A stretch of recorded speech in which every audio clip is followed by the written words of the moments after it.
So in this session, we're going to be talking about comprehension techniques. This comes from a presentation done by Beverly Sampson at a pro-literacy conference in 2010. So basically, comprehension is a problem that a lot of our students have. Comprehension is getting new information that's newly presented to you to become known information that you can recall at any time, like for a test or anything like that, even just to be able to talk about a story that you've read. So there are 12 different techniques that we're going to talk about to help your learner overcome their comprehension struggles. Some of these are going to work great for your learners, others are not. Try one or two for a couple of weeks. If it doesn't work for them, try something else. So the first one is pretty simple. It's just comprehension monitoring. Comprehension monitoring is finding the place where you lost whatever you were reading. So we all know when you get tired and you're not really paying attention to what you're reading, you look back and you're like, what did I just read? That's a very common problem. Our learners see that as a failure, however.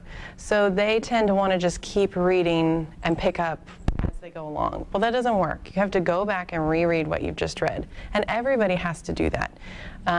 So encouraging your students to go back and reread. It's not a failure, it's a comprehension technique. The next one is called the hook. This is capturing their attention in some way before you start reading. So this could be a picture or a joke of some kind, a fact or a question or a riddle, something that gets them thinking about whatever you're talking about. This will keep them more engaged and more focused. The third comprehension technique is 5 W's and an H. This is the who, what, when, where, why, and how. If a learner can answer those questions about a story, then they've understood it. Encouraging them to do that also tells their brain where to put that information, how to catalog it. So just going through those after you've read a paragraph or a story. The fourth comprehension strategy is activating background knowledge. Since our learners are all adults, they have experience and knowledge on a vast scope of topics. It's very encouraging for them if you can talk about what they already know before you start reading something. So an example of this would be the Derby, the Kentucky Derby. Let's say that they're from Kentucky, that they've had jockeys in their family, and you're about to read a story about the Derby. Well, they already have a vast amount of knowledge, and this is encouraging for them. It makes them feel worthwhile and intelligent, but it also piques their interest, and they're more likely to pay attention to whatever you're talking about. The fifth comprehension technique is establishing a purpose. So this is especially important with adults. We all want to know why we're doing something. It's a very natural need. So you being able to tell them why this is important is very beneficial. It will give them more buy-in to what you're doing, and it'll help them be more motivated, and they'll comprehend better. The sixth technique is called request. This is like playing a little game with your student. You're going to read a passage, maybe just like a paragraph, and then you're going to ask questions to each other about what you've just read. You'll ask some questions, they'll ask some questions, then you'll reread the paragraph and predict what you think is going to happen next. Then you read on to verify. By making it a game, it's more entertaining and they're more likely to pay more attention. The seventh comprehension technique is retell. A lot of our students have trouble with sequencing a story. So think of a simple story like Mary Had a Little Lamb. There's an order to that, and sometimes if you haven't had a lot of experience with reading as a child, you have trouble putting that back into order once you've heard it. So retelling is simply sequencing the story that you've just heard.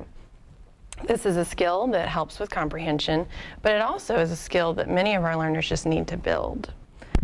The eighth comprehension technique is paragraph shrinking. This is something we've all done. Tell me the main idea in 10 words or less, or 5 words or less. This is a skill that's really important for our GED students because they're going to need to do this sometimes on the test, identifying that main idea. But it's also a comprehension strategy that will help them as they're reading. If they know they're going to have to do that, they're paying more attention and they're focusing more. The ninth comprehension technique is prediction relay. This is fairly similar to request that we talked about earlier.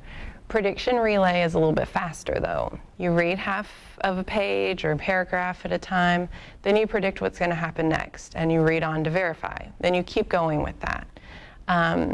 This is especially good with fast-paced texts.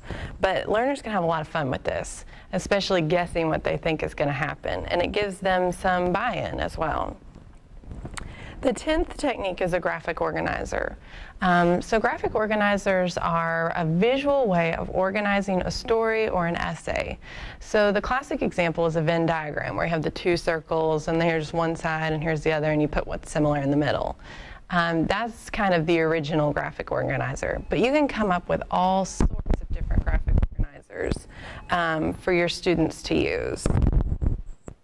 This is helpful, especially for our GED students that are going to have to write an essay or a paragraph. It helps them organize their thoughts. That's one of the main things that the GED is testing, organized thoughts. So graphic organizers are especially helpful for our visual learners that are doing that. Fluency is the 11th comprehension technique. Fluency is reading like you would speak. Many of our learners struggle with this stop and start type of reading. We want to try to eliminate that as much as possible. Even if you have to go to slightly easier texts and reread them several times, you want it to be reading like they would speak, not that stop and start type of reading. So, like I said, you might have to reread it a couple of times just to be practicing reading fluently. And finally, the last comprehension technique is visualizing.